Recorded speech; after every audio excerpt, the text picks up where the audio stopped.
Hello, everybody. My name is Torey Bookstein. I am the Transfer Engagement Coordinator for the College of Letters and Science at UC Berkeley, and I am so excited to welcome you to Cal and to give you information that we really think you need.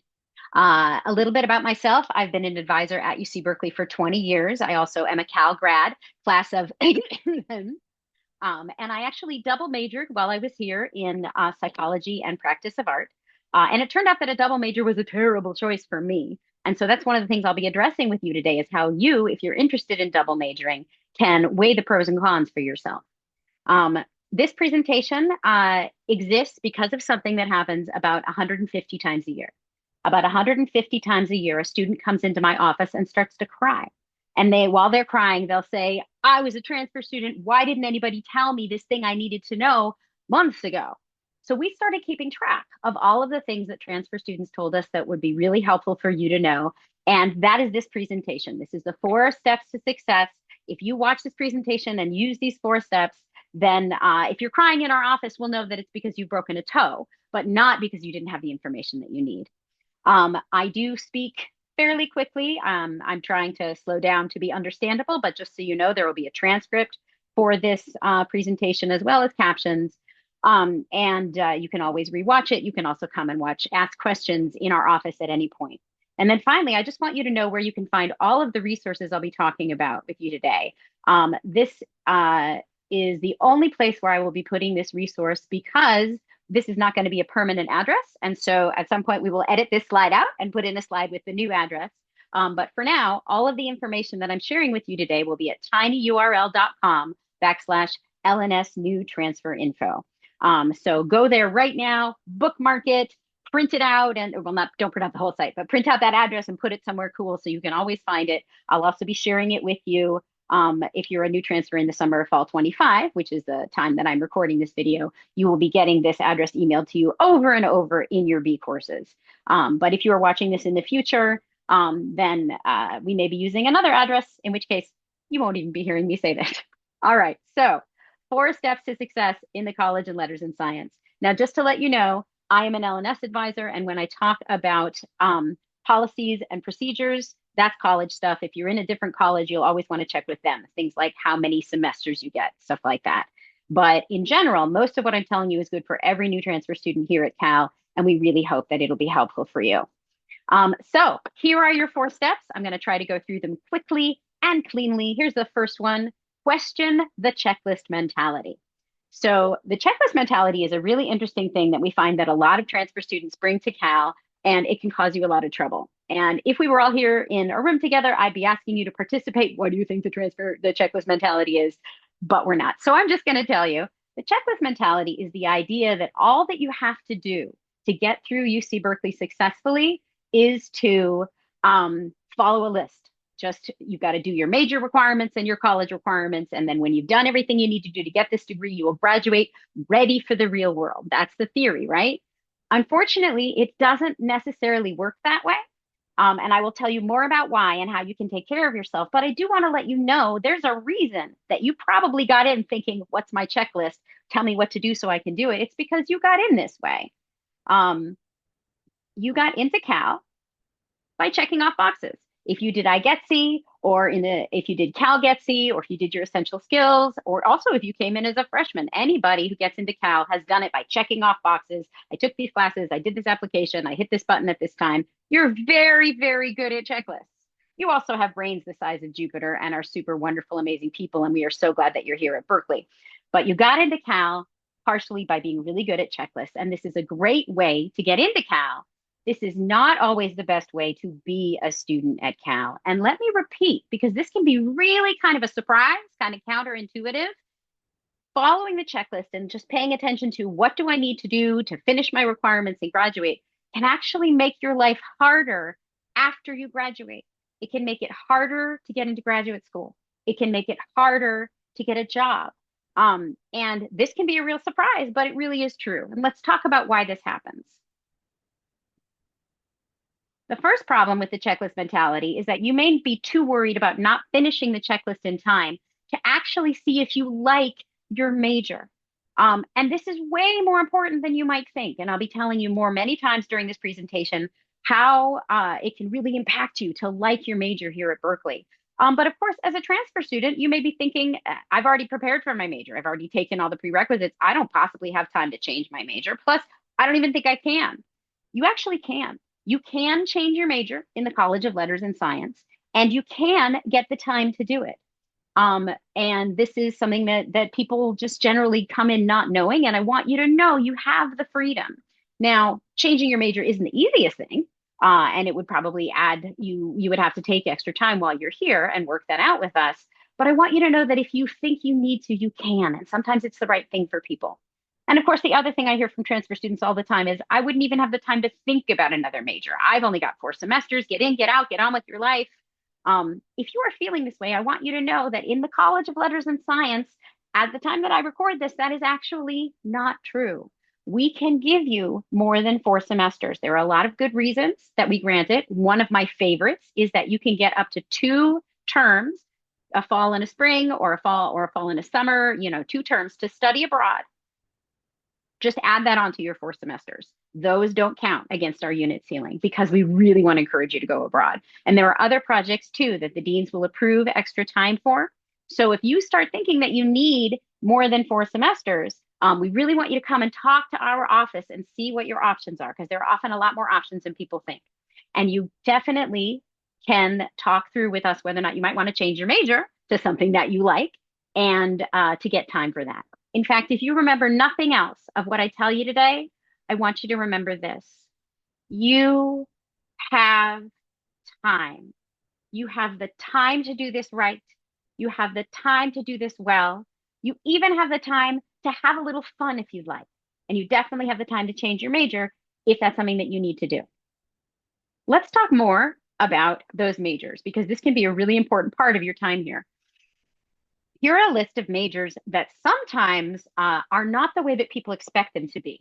And that's one of the reasons that you might consider changing your major when you get here, is if you're like, oh, I did not expect this major to be this way. The top 2 majors here, psychology and art, these are the 2 majors that I double majored in. And I am terrible at choosing majors because I chose not just one major that was a bad fit for me, but 2. I chose the psychology major because I thought it was about feelings and counseling and social justice. And it turned out that in the 12th century, when I was a student here at UC Berkeley, the psychology major was really about sort of rat brains and biology. Now, do not base any decisions in your life on my opinion that I just told you about the psych major back in the 12th century. I'm going to give you a tool later on that will help you, if you are planning to be a psych major, to assess the major now so you can get to know it so that you know what it's like today. Similarly, I picked the art major because I wanted to learn how to paint like Frida Kahlo. I learned how to talk about Frida Kahlo. I don't know if you hear the difference, but our art major and also our music and film majors at the time, these were not practical schools where you learned about the skills of making the art and marketing it. These were theoretical schools where you learned history, composition analysis, that kind of thing. Now, again, if you're headed for any of those majors, you're going to want to assess them and see what they're like today. But that was the surprise that we all got when I was a student. Our philosophy major here is very mathematical, and our math major is very philosophical. This can be really confusing if you were expecting them to be different. And then finally, I want to mention something called resume/practical majors. These are majors that people pick often because they think that they will help you get a job when they're on your resume. Things that sound practical, that sound that people will hire you. If I ask you for a list of those, you might mention data science, computer science, economics, biology, statistics, things like that. The trick about the resume/practical majors here at Berkeley is your CalTransfer students, you are freaking brilliant. And I will be telling you even more ways that I know you are brilliant later on in this presentation. But there's a difference between being brilliant and being brilliant in a particular discipline. If you were at, a Cal State University where the level of expected scholarship is not as high as here at UC Berkeley, you could probably major in anything you want, business, economics, statistics, whatever. Your brains are big enough that you are capable of anything that they would throw at you. But here at Berkeley, we actually really expect a very high level of talent as well as skill in our majors. And so you can't just pick, an economics major or a computer science major because it sounds good. You really got to love it, or else it can be really hard to pass those classes. And I'll tell you more about how to figure out if you love a major and what else it gives you later on in this presentation. But one of the things that I'm really going to recommend is something called the three steps to confirm your major, which is something that you will find on that handout that I told you about, or those resources, depending upon when you're watching this video. But the resources that I told you about at the beginning of the video, you will find a link to the 3 steps to confirm your major, which is a very easy thing we really want all of you to do this summer or this fall, so that you can get to know your major as soon as possible, so that if you don't like the way Berkeley teaches it, then you have time to change. The other real advantage to the 3 steps to confirm your major is that if you do like your major, and most of you are probably not going to change your major, about 1 in 15 transfer students changes your major. But if you do like your major, it gives you a huge leg up because you will learn who are the best professors, who are the professors you vibe with, who are the professors who are studying things you're interested in, what are the best classes, how do you get connected to research. The 3 steps to confirm your major help you to get to know the department in a way that will help you to land on your feet, hit the ground running, and really shine in the time that you're here. So a second problem with the checklist mentality is that you may continue on a path that is not right for you or that is not well designed because you have never questioned it. And I know this really well because it happened to me. Because 27 million years ago, when there were dinosaurs on the earth and I was living in Michigan and I was 10 years old, I would tell people, I want to help people. And they'd be like, oh my gosh, you're such a nice little girl. You should be a psychology major. And I was like, okay. I just believed what my community told me. No critical thinking went into this decision whatsoever. I didn't know I was going to go to UC Berkeley. I didn't know how they taught psychology at UC Berkeley. But every time I said I was going to be a psych major, everyone around me said, we love that idea. That's terrific. We're not worried about you. It sounds like a great fit. And unfortunately, we see this a lot where just because your community around you thinks something is a good idea, we just tend to go with that. But sometimes it's a really bad mismatch between what you're expecting from the major, what your community is expecting from the major, and what you actually get there. And we see this all the time, especially with the majors that sound practical, that sound like you will make a good living. So for instance, you take one community college class in economics and you like it, and you start telling your friends in your community, oh, hey, I think I might major in economics because I really like this class. And everyone's like, yes, that's a great idea. People who major in econ, they make a lot of money, I'm sure. So I'm not worried about you. You do this. We also see people that major in biology because everyone's like, yeah, bio major is what makes the most sense for medical school or for health careers, when actually it isn't necessarily the best choice for those careers. And if you're curious about that, please talk to some of our pre-med advisors. But in terms of the community support, like I said, if you were thinking of majoring in economics and people are like, oh, that's a great idea, it's a very different experience than if you tell people you're majoring in something that doesn't sound practical. If you tell your community that you're majoring in art history or in, ethnic studies or something else that historically our country does not think is very valuable, then people are not going to respond positively. People might be like, oh my goodness, no, you cannot major in that. We've put so many of our community resources into you to help you get to college. You're so smart. Don't waste your life on that. It won't make you any money. Here's the trick though. They don't know what they're talking about. They don't understand how UC Berkeley's system works.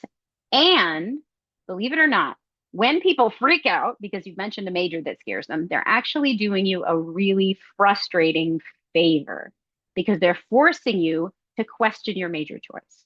If you end up majoring in art history or ethnic studies or rhetoric or anything else that you value that scared your community when you first talked about it, it will be because you've done the 3 steps to confirm your major that were linked in our resources that I mentioned at the beginning of this presentation. You will have visited upper division classes and decided that you love how Berkeley teaches ethnic studies. You will have looked at the books in the bookstore and realized you want to own all these books and read about them, and you'll start thinking about your research project in ethnic studies. And you will have gone to the Career Center and you will have said, this motor mouth advisor named Torey said that I don't need to have a particular practical major necessarily to get into the career that I want. Help me figure out what a career I want. Help me figure out if my major is linked to my career. And you will have a really good understanding of what you're going to get from your classes at Cal and what you need to do to prepare for the real world. That is what frees you up to major in anything that you love to study. And that's what frees you up to go against the pressure from our communities that says, just pick something we've all heard of so we don't worry. The third problem with the checklist mentality is you won't see options outside of the checklist that you asked for. Now, this is on me as an advisor. If you show up in my office and you say, Torey, I want a double major, tell me how. My job is to say, tell me more. Tell me the two majors. Tell me what draws you to them. Have you done the 3 steps to confirm your major to get to know both departments? Have you planned out your time here? Do you understand what the time commitment is? What are your other goals for your time in college? Does a double major leave you time to study abroad or to prepare for a career or to take the LSAT or whatever? That's my job. That is why they pay me the teeny tiny bucks, is to make sure that you understand the pros and cons of all of the choices that you have so that you can make choices that match your priorities.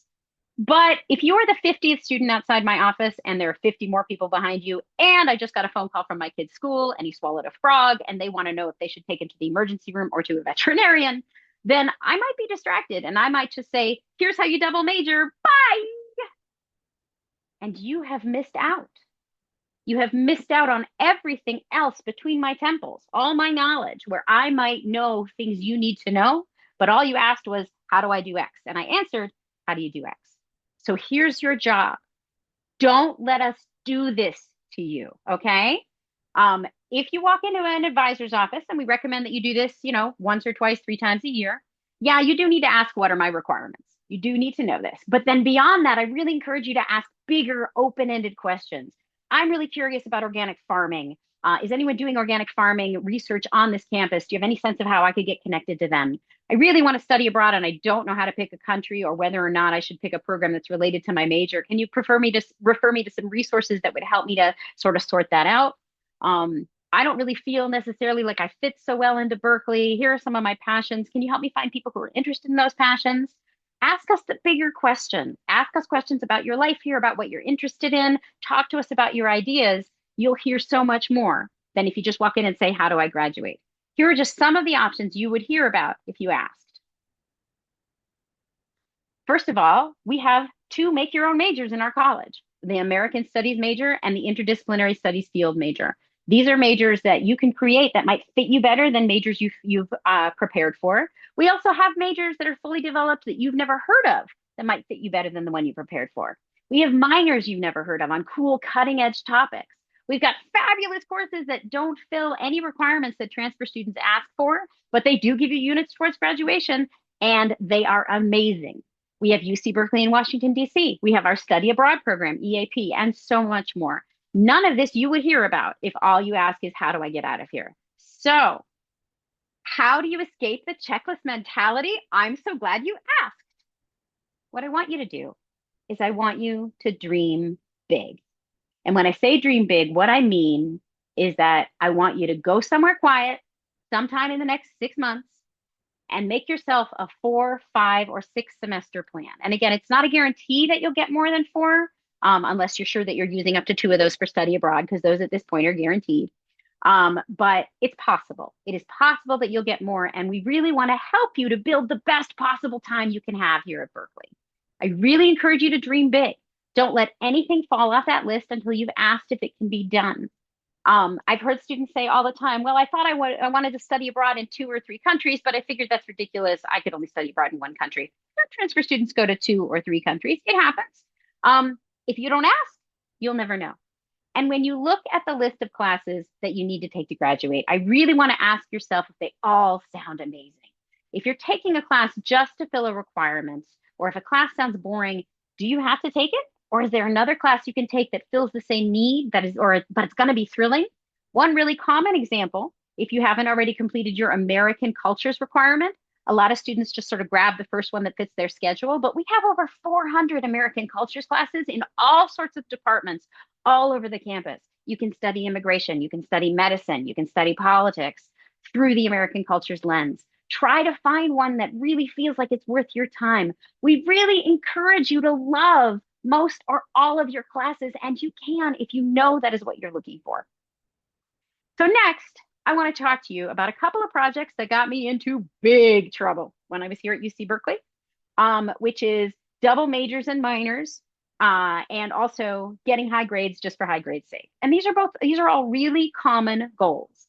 Cal students think that good grades are all important. We sort of have this idea that if you don't get whatever we consider as good grades, a 3.0 or a 3.5 or a 3.9 or whatever, your life is ruined. You'll never get into grad school. And of course, that's a myth, but we still think so. And we still feel like good grades are something worth shooting for and making sacrifices for. And sometimes they are, but sometimes they're not.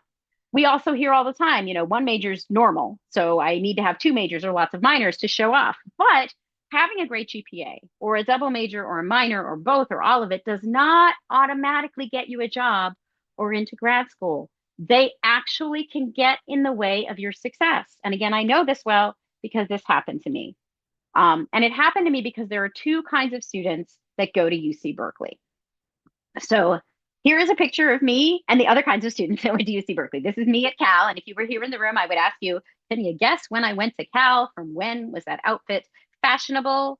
But it's a trick question because it was never fashionable. But that's a picture of me at Cal in Sherman Hall, which is one of our co-ops, the summer before I went to study abroad. And I was one of our two very typical kinds of Cal students. I was really obsessed with my transcript and making sure that the numbers on my transcript were very strong. And that was partially because that's how I got to Cal. I got good grades. And that's also what my community understood. I'm not exactly a first generation student, but I'm not exactly not. My family really didn't understand the concept of college very well. And so we all thought, well, if you got straight A's and that got you into college, you should keep getting straight A's in college. And so I really prioritized showing off academically. I stayed in the psychology major because I was getting A's. And so I figured it must be the right major for me. And let me repeat, because this is very not intuitive and very important. Just because you're getting A's in a major does not mean it is the right major for you. You might be intellectually stagnating. You might be not getting what you need.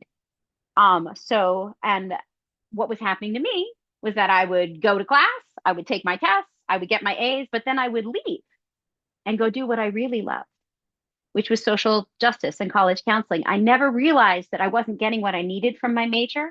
I never realized something really important. I never realized that I was bored. I was not connecting intellectually with the major.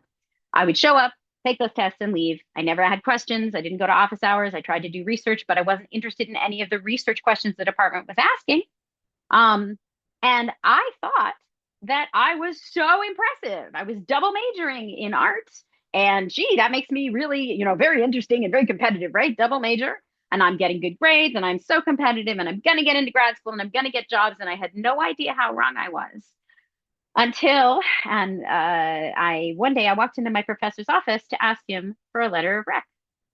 And I will never forget the look on his face. I will never forget what he said because he looked at me and he went, "Ugh, I was afraid you were going to ask for a letter of recommendation." And I was a little stunned, as you might imagine, because I thought that I was really competitive and I thought that I was ready for grad school. And he was like, "Nope." And what he was kind enough to explain to me that day was that he did not have any grounds upon which he could write a letter of recommendation for me for a PhD program in psychology. The things that they asked for in those letters, I didn't have. I hadn't shown passion for the research. I hadn't shown interest in the field. I hadn't shown the ability to come up with my own original questions. What I had shown was that I was really good at taking tests. My professors could tell that I was just checking off boxes. They could tell that I was showing up to take that test, to get that A, and then leave and go do something else. And it's fine if you want to leave and go do something else. But what it showed my professors is that the department didn't matter to me.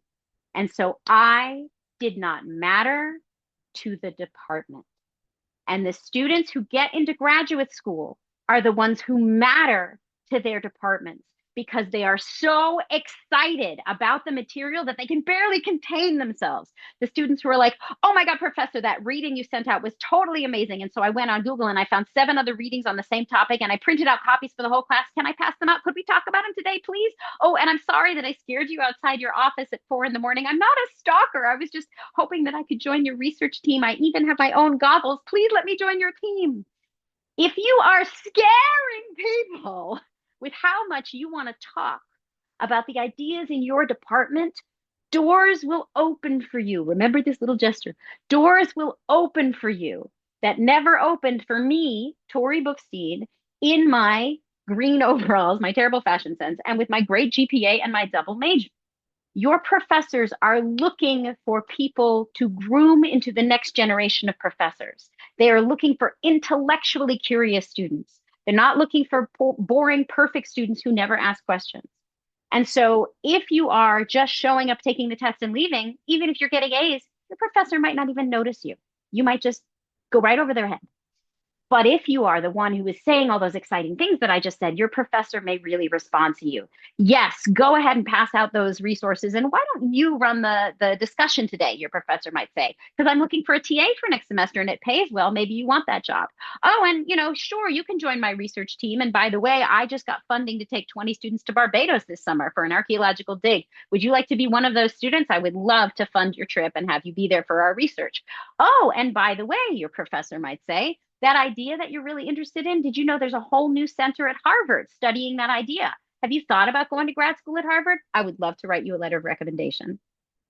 Your professors will change your life if they are enjoying the conversations that they have with you about ideas.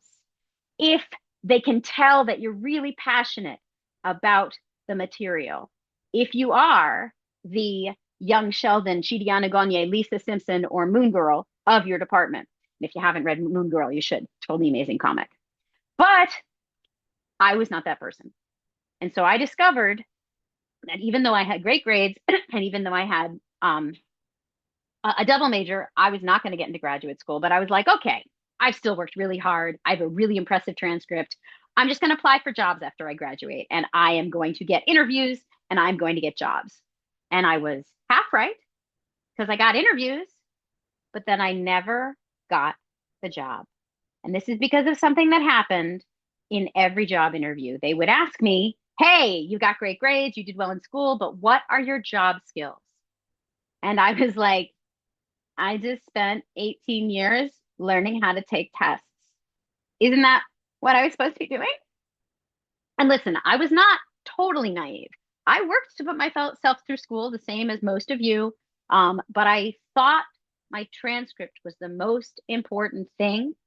And so I took jobs where I could do my homework. I worked as a security guard. I worked as a house painter. I took jobs where I didn't have to pay a lot of attention. I sorted mail so that I could do my homework while I was there because I thought my transcript was what was going to open doors. But it turns out what's going to open doors is the answer to the job skills question. What are your job skills?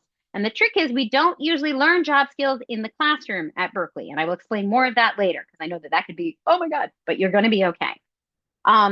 So in short, I found out that all the time that I'd put into the classroom was neither making me better prepared for graduate school nor giving me what I needed to get through job interviews. But that does not mean that you should not double major or get lots of minors or get high grades. Maybe that's a wonderful choice for you. Sometimes it's the perfect choice. I want to be perfectly clear. There's no inherent yes or no. You get to decide if this is the right choice for you. But my job is to give you the tools that you need to evaluate it. I want you to know what you get from a double major, from minors and high grades, and what you don't. So there's really two good reasons to do any of these things, these academic achieving things, double majors, minors, high grades. And the first one is if somebody in your future is going to be deciding whether or not you get access to your job that you want or whatever based on these requirements. So for instance, if you think I should double major because that's going to make me more likely to get a job, you want to talk to the people in the field that you're in and ask them, is this right? And that process is called informational interviewing. And we have a great step-by-step guide to informational interviews linked in our transfer resources. And I really encourage you to go there because what you're going to do is something like this. Let's say that you want to work in the Marvel movies. You want to be in the MCU, brand new superhero. So you call up Awkwafina or you call up Iman Vellani and you say, I loved your movies. How do I get hired by Marvel? And, Awkwafina says, if you want to be a star, you should definitely double major. And so if this happens, do what Awkwafina says if she's the one who's going to be hiring you. Plus, she dresses way better than I do anyway, right? But I want to let you know something. I've been an advisor at Cal for 20 years, UC Davis for 5 years before that, a bunch of schools before that. I have literally never in my life heard of a job interview where somebody wants you to have a double major. And this is because of something that everyone knows about all of you. Everyone knows that you are good at school. They don't need to see more school. They want to know what else you can do. They want to know what your job skills are. A recruiter told me something years after I graduated, which I really wish I'd known while I was here, which is that double majoring and thinking that you're showing off is like doing your senior year of high school twice and thinking you're showing off because everyone already knows you can work at that level. But what can you do that's at a higher level or that is more relevant to this graduate school or to that job opportunity? Um, and it's the same with minors. A lot of people think, oh, this minor is going to be useful. I really should do this. But then when you do the informational interview process, and remember the guide to informational interviews is in our transfer resources that we told you about at the beginning of this video. You may ask, hey, would a computer science minor or a data science minor or an art minor or whatever, would that make me more competitive? I will be shocked if they say yes. It doesn't mean it doesn't happen. And you should never make a major life decision based on this intense advisor named Torey would be shocked. Because what do I know? You want to get the information from the horse's mouth, as we say, from the people who would actually be hiring you. I will be surprised if any of them say they need a specific minor. What jobs usually want is specific job skills, and you usually get those outside of the classroom at UC Berkeley. And then I want to talk to you also about high grades, because high grades are another thing that we don't necessarily need as much as we think we do. And I want to give you a really clear example, because you might need them and you might not, but you don't want to just blindly assume that you do. Let's say you want to go to medical school, and let's say you want to go to Schmoohoo Medical School somewhere, and their GPA requirement, you have to have a 3.5. If I'm going to get into this medical school, I have to have a 3.5, and you only have a 3.49. And you're like, oh no, what do I do? Well, if you were me, I am fluent in a very useless in California language called French. So I would probably take French 1, 5 units, get a straight A, be bored out of my mind, but it would get my GPA up to, a 3.5 or whatever. And yay, I've achieved it. 16 weeks of work, thousands of dollars of tuition, and a complete waste of my time and of the teacher's time. I have learned nothing, but I've achieved that GPA to open the door to Shmoo Medical School. Was this a waste of my time or was this a good choice? No, it's unclear. It might be, but it might not. But before you spend those resources, you can find out if it'll be the right thing to do. You can actually talk to pre-med advisors here in the College of Letters and Science or in our Career Center. You can also call up the admissions officers at that medical school and say, hey, I've got some extra time this semester. I could take 5 units of French, which would push my GPA over a 3.5. Right now, I'm a 3.49. But I'd rather spend that time doing research. Say you're studying Parkinson's or some other really cool medical thing. I don't get a grade for that research, so my GPA would not go up, but I might get published. I'm really excited. Would one of these be more useful in making me competitive for your application? Now, I really hope this medical school would say, oh, yeah, the research, do the research. We'll look at you at a 3.49. They might not. They might say, nope, that is our hard cutoff. And I wish they wouldn't, but I am not in charge. But it's really good for you to know before you make a sacrifice of taking a boring class or retaking a class you don't want to retake or anything else that is just to raise that GPA. Get a sense through informational interviews and through talking to our 2 career centers, what are going to be the important things that are going to help you get into your grad school of choice or help you get hired. Because if they don't care about GPA, then maybe you don't need to. Maybe you can focus on the things that you love and that they are looking for. You won't know until you do those informational interviews and start asking questions as to how do I become the most competitive candidate. So the other good reason for double majoring or for minoring or for getting high grades. Oh, wait, I'm not there yet. I have one more thing I want to tell you before I get there. So let me share here. The other thing that often happens is students at Cal get really close. Hey, where'd it go? Oh, there it is. Students at Cal get really close to finishing a major or a minor and feel like, well, I'm so close. I might as well finish. Let's say you take 3 classes towards education and you love them. And you're like, well, if I take 2 more classes towards the education minor, then I'll have the minor. And that sounds useful. But you look at those classes and they look boring. And you're like, well, but I'm a Cal student. I don't care if they're boring. I want that line on my transcript. So I will push through it. And yeah, you are capable of pushing through it. But is it worth your time? Again, if you've done those informational interviews and the place you want to work says, yes, we want you to have an educational minor, great. But if you haven't, and if you're just doing it because I started it and I want to finish, that's a very typical Cal student thing to do, right? I might as well. But the problem is that you may not be getting enough from finishing that minor or even finishing that double major to be worth your time and effort. As Cal students, we don't like to stop a project we've started. It's like if you ordered this giant pizza or this beautiful Thai dinner and you got really full, but at the end there's still a slice of pizza left or there's a couple of samosas left, and you're like, oh, I'm really full. I don't want anymore, but I paid for it. I have to eat it. You actually don't have to eat it. You do not have to finish a major that you don't love, or a double major that you don't love, or a minor that you don't love. Um, if it turns out those classes would be boring and they wouldn't give you any new connections to professors or anything else exciting, that's just wasting your time, effort, and tuition money. If you love all 5 classes you would take for a minor or all of the classes you would take for a double major, you can go for it. But if you don't love them, it might actually be better for you. And I know this is going to sound nuts, but it might actually be better for you to take the 4 classes you love, but instead of taking the 5th boring class for your minor, that's 4 upper division units. That's 16 weeks of work. Is there something else you could do with that time, that money, those hours and blood, sweat, and tears that would be better in line with your priorities, whether it's getting more time to sleep and shower, or being able to do a thesis or to study abroad, or graduating early, or being able to join the honors program. Do not might as well yourself into wasting resources just because you're halfway through with a program. If you don't need it, there's probably something else out there that you could do that would be a better fit for you and your priorities. Step 2, know your 3 jobs. So this is really cool. I'm really happy with this. You have 3 jobs while you're here as a transfer student at Cal, and here they are. Find the major you'll love to study, find and prepare for the career you'll love to do, learning for learning's sake. So let's start with this one. Find the major you'll love to study. And I do mean find. You might not know. And that is why we really want you to do the 3 steps to confirm your major, which is linked on the resources that we talked about earlier. And if it turns out you need an even bigger search, we have the 7 steps to choose a major workshop, which will help you take a look at all the majors we have here. But we really want you to get to know the major you have now to make sure that you are going to love to study it. And let's talk about what that means to love to study something.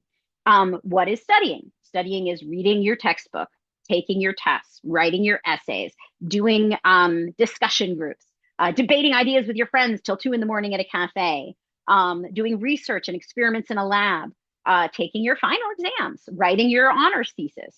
All of this is studying, right? And so the major that you love to study is actually the major where all of this sounds awesome. And you cannot wait to get up in the morning. I can't wait to go to my bio lab today. And your roommates are like, shut up, you're too happy. You can love your major that much if you know that that is what you're looking for.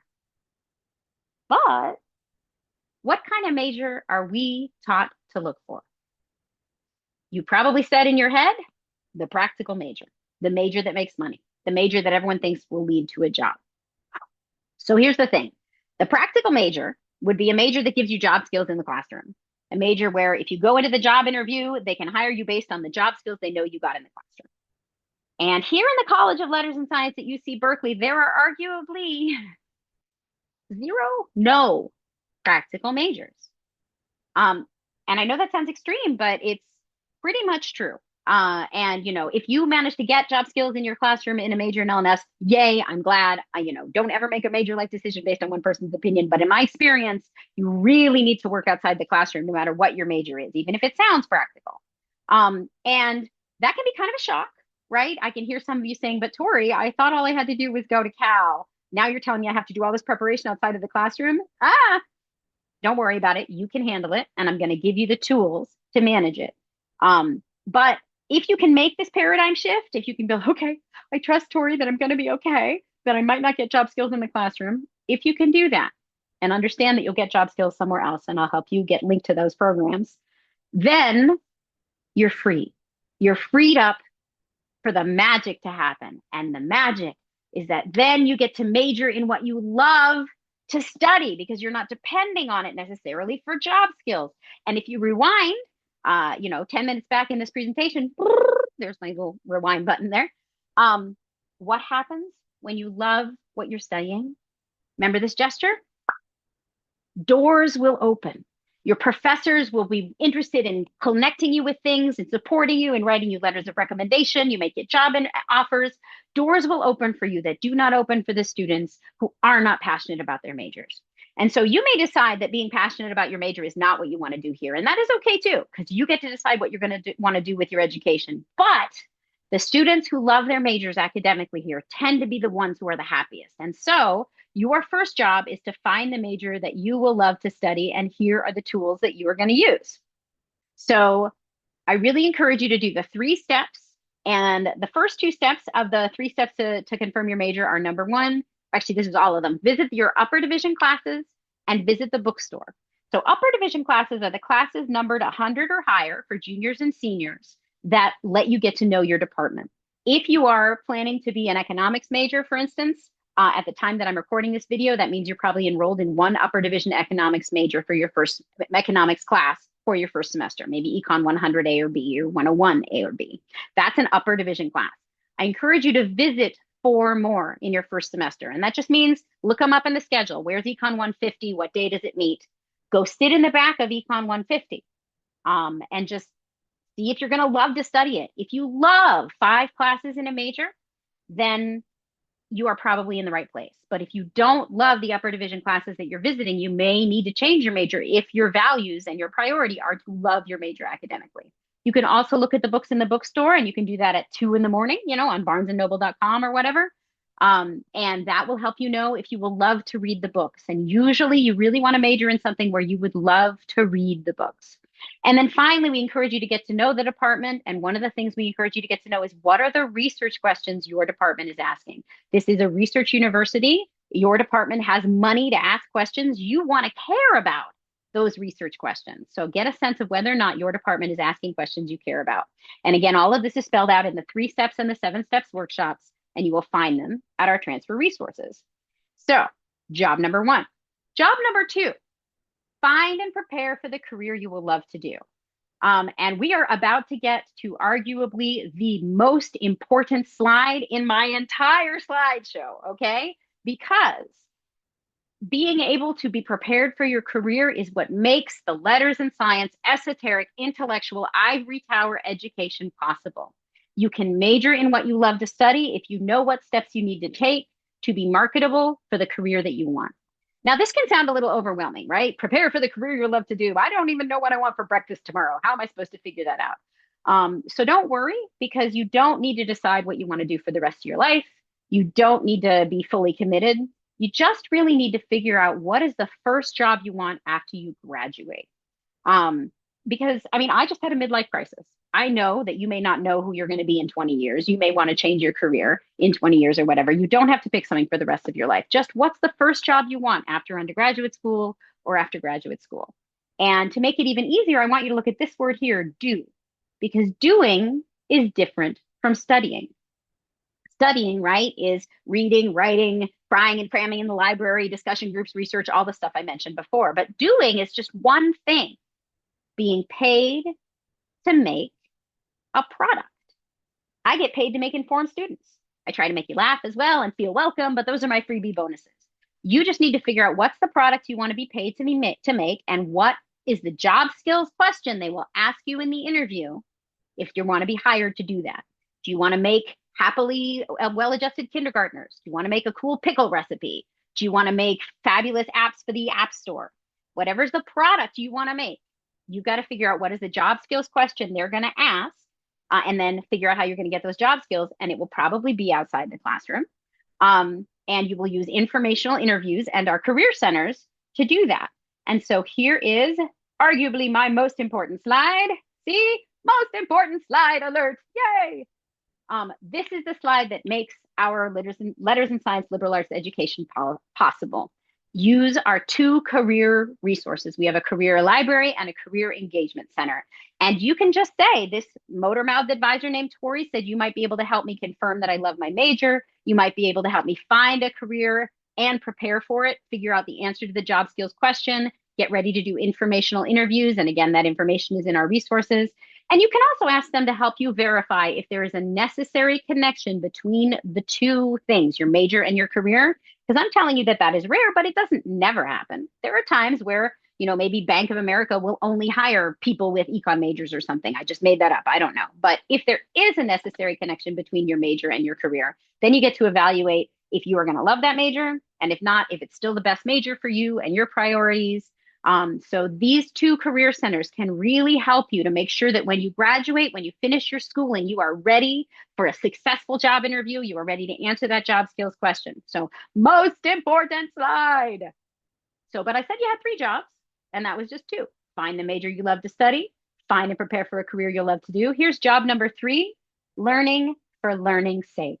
And this is really the most fun one, especially because transfer students don't tend to know that you can do this. And you really can. You have time outside of your requirements. And that's because you come in usually with about 70 units and you need to get to a minimum of 120 units to graduate. And some of you will go to 130, 140, 150.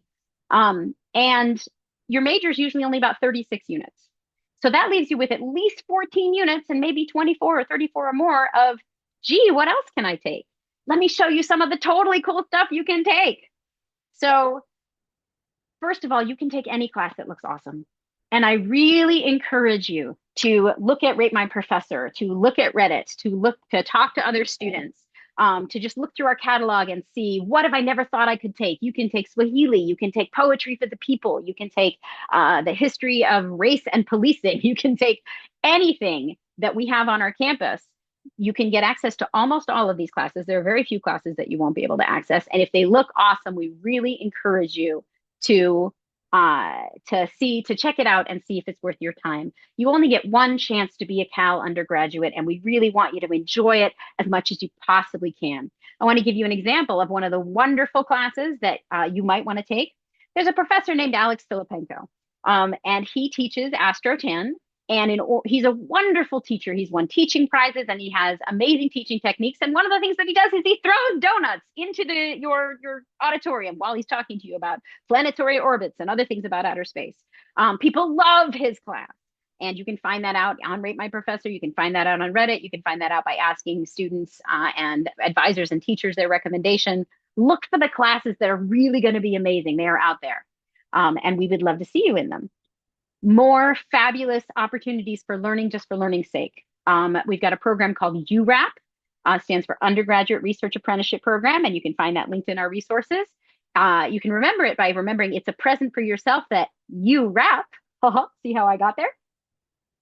And it's just a wonderful way to get connected to research. I really, really suggest it. It's a lot easier than just sort of trying to figure out who's doing research on campus and how do I talk to them. It's a structured program that connects you with professors who want students in their research labs.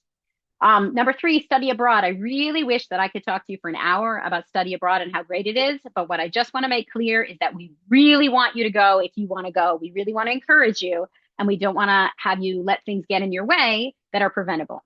So for instance, transfer students used to say, I don't have enough time. I can't do it in my 4 semesters. And that is part of why now we will give you up to 2 full terms of as many units as you want to take abroad. Summer counts as a term. So a fall and a summer, spring and a summer, or fall and a spring. But we don't count those against your 4 semesters. So you can go abroad and not worry about the time. I also hear transfer students say, I can't take my major requirements abroad, so maybe it won't fit in. But again, having it be outside of your 4 semesters means you don't have to take your major requirements abroad. You can if you want to, but you don't have to. I also hear students say, I can't get away for that long. I have a kid or I have a job or my family needs me. There's no way I could be away for a semester. And I want you to know you can go abroad for as little as 3 weeks in a summer. And also people sometimes take their dependents with them, which can be an amazing experience. And then finally, I hear transfer students say all the time, that's a luxury. There's no way financial aid is going to cover that. But actually, financial aid really, really wants you to go abroad because it's cheaper to live almost anywhere else in the world than it is to live in Berkeley. And there's also, if you're a Pell Grant recipient, there's something called the Gilman Scholarships, which is also linked in our resources. And that is a great way for you to get money up to $13,000 to study abroad that you do not have to pay back. And it's a pipeline to a Fulbright scholarship. So we really hope that if you want to study abroad, that you have the means to do it. If you still think, oh, I want to go, but I can't go because of X, and it's not something I've mentioned, please come talk to an advisor so we can see if we can help you. Because we would love to support you in a study abroad adventure. Number 4, UC Berkeley in Washington, D.C. I don't know if you remember that I told you that you don't get job skills in the classroom here at Berkeley. Well, UCDC is our 15 unit exception. You go to Washington, D.C., you live in a cool residence hall that we built just for this program. You take 2 or 3 classes, and then you intern for 2 or 3 days a week in any agency you want that will take you. And Cal students get really cool internships like the Supreme Court or, Congress, or also it doesn't have to be related to law or to politics. It could be in the Department of Education or in just the school district or in any nonprofit out there. So, or a think tank, left wing, right wing, whatever.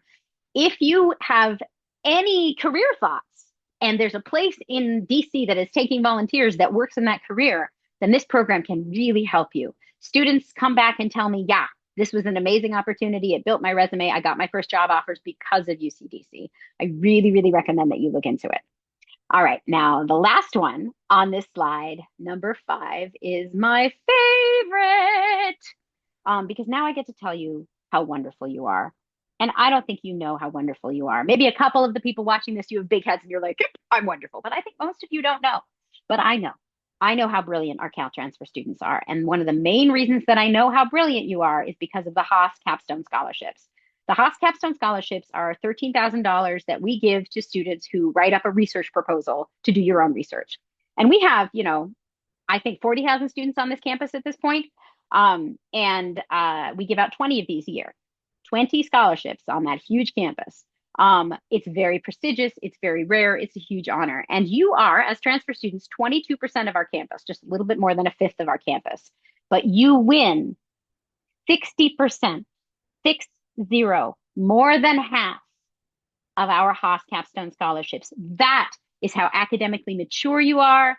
That is how brilliant you are. That is what hard workers you are. You are incredibly competitive for this. So I really encourage you to apply for it if you want to. So again, those are your 3 jobs here at Cal. Find the major you love to study, find and prepare for the career you love to do, and learning for learning's sake. All right, I've got 2 more steps left. They go a lot faster than the last 2. Let's talk about step number 3 of the 4 steps. Ignore the pressure to look perfect. So this campus has a disease that drives me crazy, which is that students only tell each other the good news. I don't know if you've noticed this yet, but you might be walking through one of our main plazas like Sproul Plaza, and you run into a friend and you're like, how are you? And your friend's like, oh my God, I'm doing great. I'm a triple major and I'm getting straight A's and I've adjusted so well to Cal. How are you?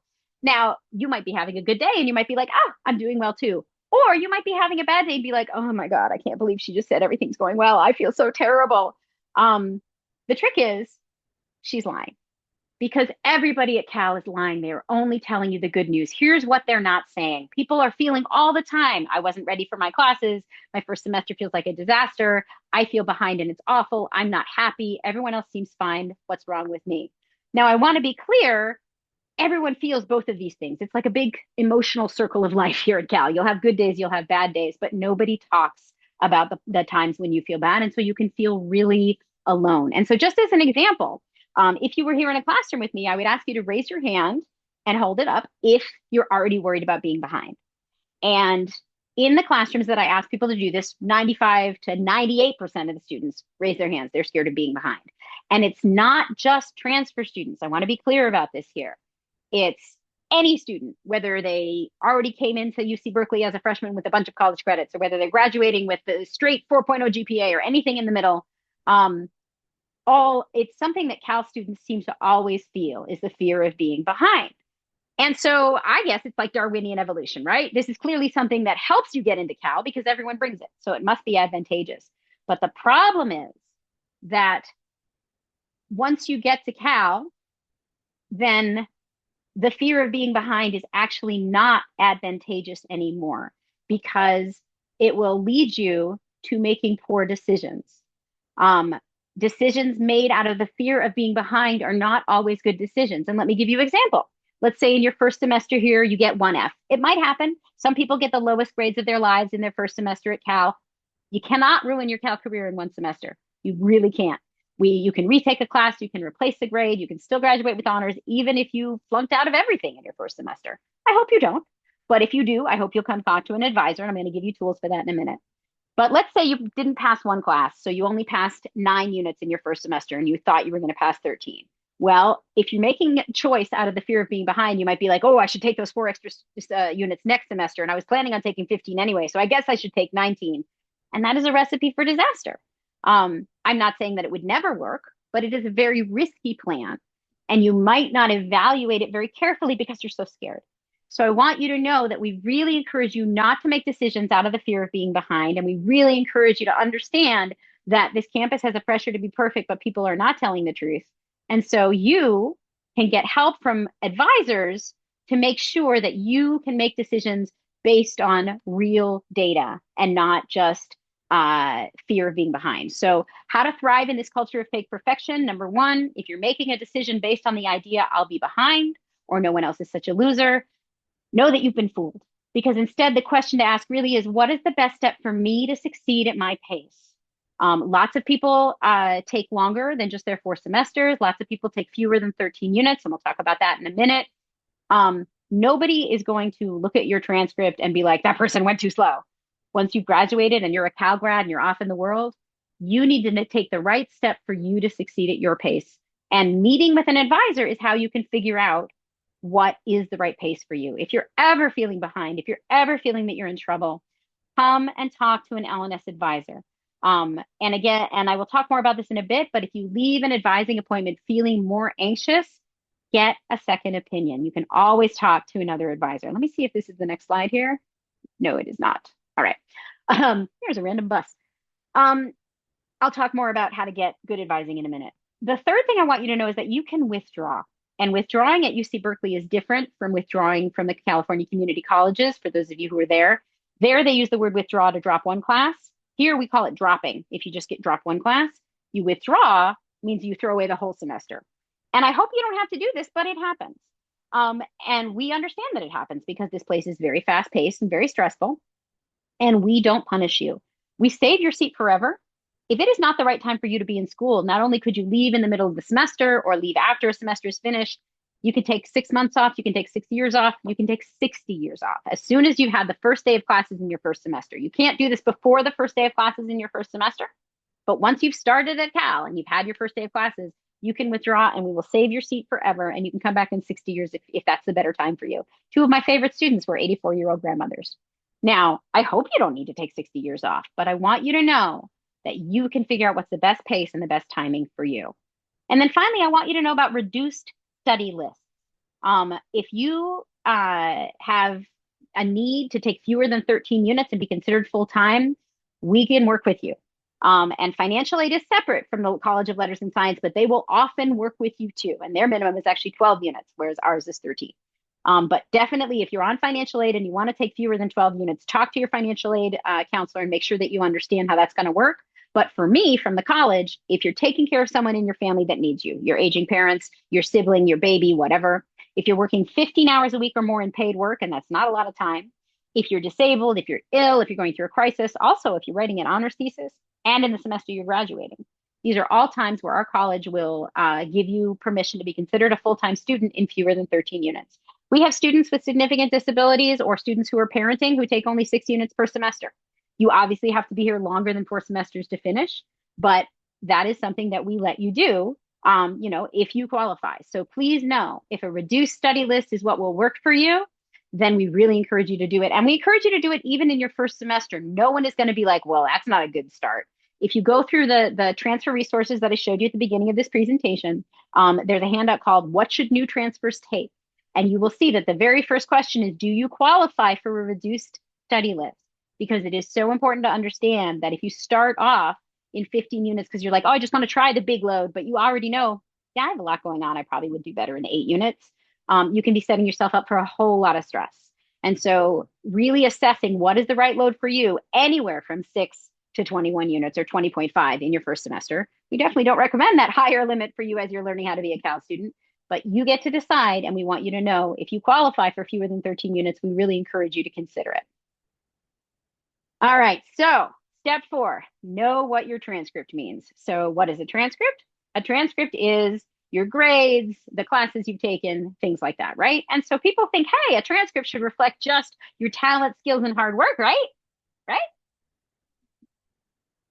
this is a dangerous fantasy because it turns out at Berkeley, your transcript is 50% talent, skills, and hard work, and 50% something else.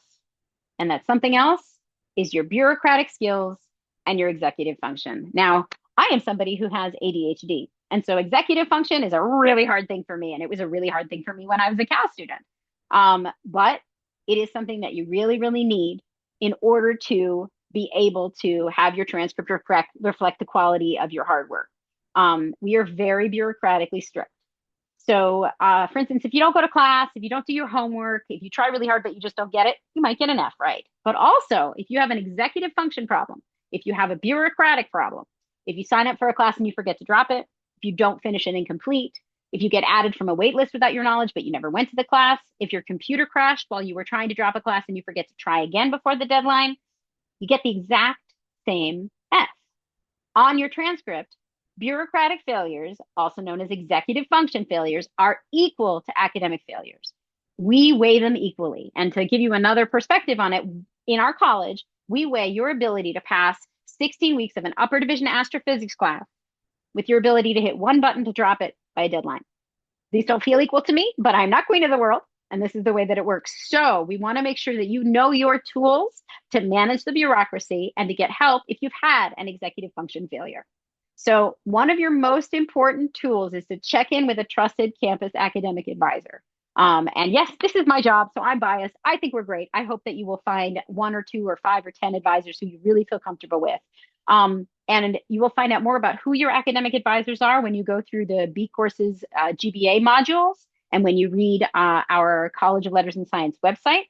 But the short answer is you have major advisors and college advisors. You have advisors like me in your college who talk to you about your global experience and your college requirements. And then there is advisors for each major who will help you connect with the major. And I really encourage you to connect with as many of us as possible. Advising is to help you get support and connection. It is definitely to help you choose and plan classes, to help you find out about cool opportunities, to get support and answers if you encounter problems. And it's also to give you perspective and tools to make your best decisions. We encourage you to ask questions like, what are my options? How do I evaluate my choices? And if an advisor ever says something like, this seems like a really bad idea, that is a time for the two of you to discuss why the advisor thinks it's a bad idea and what your perspective and your priorities might be that would mean it is a bad idea or it's not a bad idea based on what you need. We don't make the decisions about your life. We don't have to live with your decisions. Our job is to give you the tools you need to figure out the landscape, to assess what risks you're going to take, to assess your risk tolerance, and to make the best decision for you and your priorities. And I want to mention especially that the emotional connection between you and an advisor can be significant. You may be someone who goes into an advisor's office and you don't care about connecting with them emotionally or not. That's fine. But if you do, if you're somebody who really likes to connect with someone to get that guidance and support, just know that you may naturally connect better with some advisors than others. This is totally normal. My office has 36 advisors and we're all really, really different. And different students will connect with different advisors. But I want you to know, if you leave an advising appointment feeling more anxious than when you went in, then you might benefit from a connection with a different advisor whose style is a better fit for you. And it is totally okay to pick and choose from our large and diverse advising team. You can even ask our front desk for recommendations. And just to be clear, as the transfer engagement coordinator, I would love to meet with every single one of you. And you might be like, yeah, Torey sounds cool. I want to meet with her. Or you might be like, Torey is a motor mouth. She's so intense. I need somebody calmer, please. And you're in luck because we have 35 other advisors and they are all calmer than I am. You get to pick the advisor or advisors that feel like a good fit for you. And that's totally appropriate. So here are some other tools that you can use in order to make sure that you are avoiding bureaucratic problems. Know your deadlines. Our deadlines for adding and dropping classes, for making late changes to the schedule, for withdrawals, all of that is on our website, lsadvising.berkeley.edu. That is linked in our transfer resources. Get to know our deadlines, print out the handout with the deadlines, staple it to your wall or make a recording that plays in your ear. There's a deadline on this day, whatever you need so that you remember them, and check Cal Central before every deadline. You want to make sure you're registered in the classes you think you're registered for, nothing more and nothing less. And if things start to go badly, we really encourage you to reach out for help sooner rather than later. Come and talk to an advisor anytime. We have our virtual front desk. We have our email link, which is in our resources. If you have a question at 2 in the morning, you can email us. You can come in for an in-person visit. We have virtual visits. We really would love to connect with you. And I just want to throw out there that occasionally a student might feel like, I don't want to talk to an advisor because I already know that I've messed up and they're just going to yell at me. Again, our job is guidance and support. You are welcome in our office. And it's not our job to yell at you or help you make you feel bad. It's our job to make sure that you get the information you need and that you feel supported. So please know that no matter how you're feeling about your own decisions or your own path, we know how brilliant you are. We know you can graduate from Cal, and we just want to make sure that you get the info you need to have the best possible time here. I also want to let you know that every Letters in Science student gets 2 freebie changes to your schedule. We have an add drop deadline that's 3.5 weeks into the semester. Or is it 4.5 weeks? I can't remember. It's the middle of the 4th week. So I think that counts as 3.5 weeks. And you can add and drop any classes up till then, except for our early drop deadline classes. That's all spelled out in our resources. Make sure you're not in any early drop deadline classes, or if you are, that you know what the drop deadline is for those. But if you've missed the early drop deadline, or if you missed the regular drop deadline and you still want to drop a class or add another class or whatever, twice, we will just let you do that. No questions, no problem, as long as you do it by a later deadline in the semester. Then in addition, in summer, and this is not well advertised, but I want you to know as of the time that I'm recording this video, we will let you drop any class you need to in summer up until the day of the final. And that's because summer is so short. And that doesn't count against your 2 freebie drops. So you should be able to get through any summer semester that you are part of without getting a no pass grade or an F grade or any grade that you don't want, because you should know your grades by the date of the final, right? And then you can drop it if you think it's not going well. So those are your 4 steps to success. Let me show them to you again. Here are your 4 steps to success in LNS. Question the checklist mentality, know your 3 jobs, find the major you love to study, find and prepare for the career you love to do using my most important slide, learning for learning's sake, ignore the pressure to look perfect, don't make decisions out of the fear of being behind, and understand the bureaucracy, get help when you need it. Please, please, please let me know what you think of this video once you watch it by sending me an email in B courses or an email at my regular campus address if the summer is over. I would love to hear if this has been helpful. Let us know what else we should add to it. Please read your B courses. Please read any other resources we've given you, and welcome to Cal. We are so happy to have you here. Giving this presentation is one of my favorite parts of my job, so I hope that you enjoyed it half as much as I enjoy recording it for you. Welcome to Cal. See you soon. Go Bears.